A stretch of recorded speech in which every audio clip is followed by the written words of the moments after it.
Welcome to our journey back to the year 1979. Let's explore the significant events that shaped our world during this remarkable year. From revolutions and invasions to technological marvels and cultural shifts, 1979 witnessed seismic events that altered history. Join me as we delve into the heart of a transformative year. Our journey begins in the Middle East, in the ancient land of Persia, now known as Iran. The year 1979 marked a turning point in the country's history, a tumultuous period of upheaval that would reshape its destiny. For decades, Iran had been ruled by the Shah, Mohammad Reza Pahlavi, a staunch ally of the West. But beneath the veneer of stability, discontent simmered. Into this cauldron of unrest stepped Ayatollah Ruhollah Khomeini, a charismatic religious leader living in exile. The Shah's authority crumbled, and in February 1979, he was forced to flee the country. Khomeini returned to Iran, greeted by jubilant crowds hailing the dawn of an Islamic republic. As 1979 unfolded, the world watched in alarm as a new crisis erupted in Afghanistan. In December, the Soviet Union launched a full-scale invasion of its southern neighbor. Afghanistan, grappling with internal strife, became a battleground for Cold War tensions. The Soviet invasion had profound global ramifications, igniting the Cold War further. The conflict also became a magnet for foreign fighters, including a young Osama bin Laden. The Soviet-Afghan War left an indelible scar on Afghanistan, transforming it into a breeding ground for extremism. In the quiet countryside of Pennsylvania, a different kind of crisis was unfolding. On March 28, 1979, a partial meltdown occurred at the 3 Mile Island nuclear power plant. The accident, the most serious nuclear incident in U.S. history, sent shockwaves through the nation and the world. The crisis exposed flaws in reactor design, human error, and inadequate emergency response procedures. While the immediate health effects were limited, the long-term consequences were far-reaching. 3 Mile Island led to sweeping changes in the nuclear industry, shaping public opinion and influencing energy policy for decades. In the United Kingdom, 1979 witnessed a political earthquake with the election of Margaret Thatcher as the country's first female prime minister. Thatcher's victory marked a watershed moment for British society. Her election ushered in an era of conservative dominance that would reshape the British political landscape. Thatcher's premiership was marked by profound economic and social reforms. She privatized state-owned industries, curtailed the power of trade unions, and challenged the post-war consensus on the role of government. Known for her tough stance on inflation, Thatcher earned the nickname the Iron Lady. Love her or loathe her, Margaret Thatcher's impact on British politics and society is undeniable. In the midst of global upheavals, a glimmer of hope emerged from the Cold War. In June 1979, U.S. President Jimmy Carter and Soviet leader Leonid Brezhnev met in Vienna to sign the Strategic Arms Limitation Treaty II, known as SALT II. The SALT II treaty aimed to curb the nuclear arms race between the superpowers. It placed limits on the number of strategic nuclear weapons each side could possess. The signing of SALT II was hailed as a major achievement in arms control. However, following the Soviet invasion of Afghanistan, the U.S. Senate refused to ratify the treaty. Despite its ultimate failure, SALT II represented a fleeting moment of hope in an era defined by superpower rivalry. In the realm of technology, 1979 witnessed the birth of a device that would revolutionize the way we listen to music, the Sony Walkman. This unassuming portable cassette player, launched in July 1979, became a global phenomenon. The Walkman, the brainchild of Sony co-founder Masaru Ibuka, was initially met with skepticism. But Ibuka's vision was clear: to free music from the confines of the living room and make it a truly mobile experience. For the first time, people could listen to their favorite music anytime, anywhere. The device became synonymous with youth culture, a symbol of personal freedom and self-expression. The Walkman transformed the music industry, fueling the growth of the cassette market. It represents a cultural shift, a moment when music became truly personal and portable.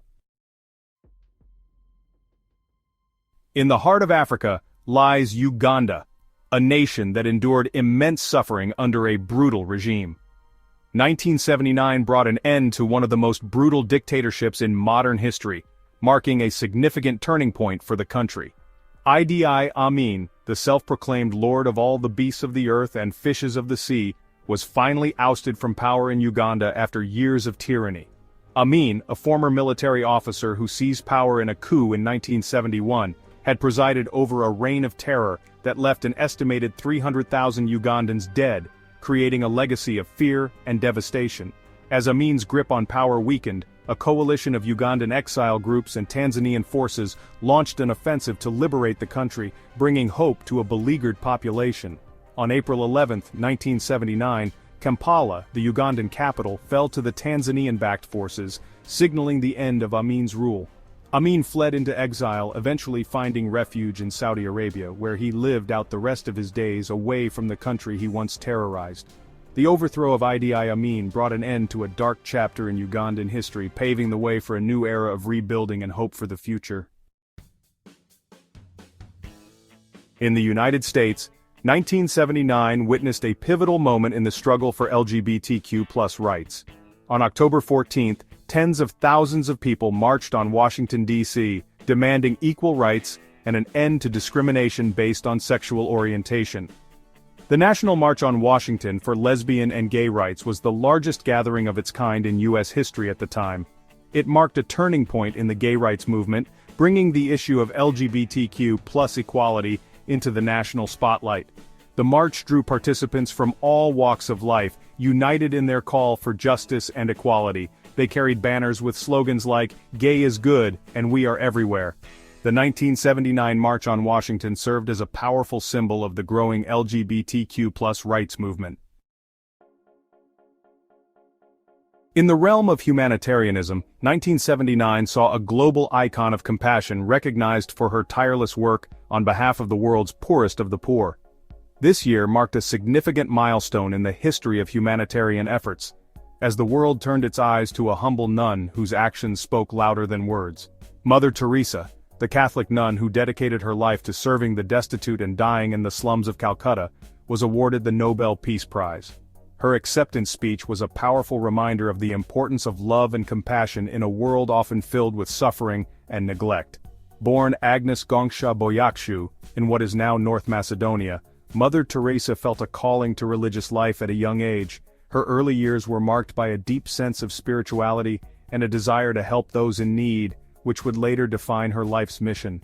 In 1946, Mother Teresa experienced a profound spiritual calling, what she described as a call within a call. This moment was pivotal, as it led her to leave her previous life behind and embark on a new journey of faith and service. She felt compelled to leave the relative comfort of the convent and dedicate her life to serving the poorest and most marginalized members of society. This decision was not easy, but it was driven by an unshakable belief in her mission. Mother Teresa founded the Missionaries of Charity, a Catholic order dedicated to serving the poorest of the poor. The organization grew rapidly, attracting volunteers and donations from around the world, all united by a common goal of alleviating suffering. Her unwavering commitment to the poor and her message of love and compassion transcended religious and cultural boundaries. Mother Teresa's legacy continues to inspire millions, reminding us all of the power of selfless service and the impact one person can have on the world. In the world of cinema, 1979 witnessed the release of a science fiction film that would redefine the genre Alien, directed by Ridley Scott. This film was not just another sci-fi movie, it was a groundbreaking piece of art that combined horror and science fiction in a way that had never been seen before. Alien was a visceral, claustrophobic horror film set aboard a desolate spaceship where the crew encounters a terrifying extraterrestrial creature. The tension and fear were palpable, making audiences feel as if they were trapped in the spaceship with the crew. The film's tagline, "In space, no one can hear you scream," perfectly captured its sense of dread and isolation. This tagline alone sent chills down the spines of moviegoers and hinted at the terror that awaited them. Alien was a critical and commercial success, praised for its stunning visuals, suspenseful pacing, and groundbreaking special effects. The film's ability to blend horror with science fiction set a new standard for both genres. The film's iconic creature, designed by Swiss surrealist artist H.R. Giger, became an instant horror icon. Its unique and terrifying design has left a lasting impact on the genre, Beyond its surface thrills, Alien explored deeper themes of corporate greed and the terror of the unknown. The film delved into the darker aspects of human nature and the consequences of unchecked ambition. Alien remains a high point of science fiction cinema, a testament to the power of imagination. Its influence can still be seen in countless films and media today, proving its enduring legacy. Thank you for joining us on this journey through 1979. We have witnessed a year of dramatic change, from revolutions and invasions to technological marvels and cultural shifts. It was a year that tested the resilience of the human spirit and reshaped the geopolitical landscape. 1979 may now be a fading memory, but its lessons remain as relevant as ever. Don't forget to like, comment, and subscribe for more historical explorations.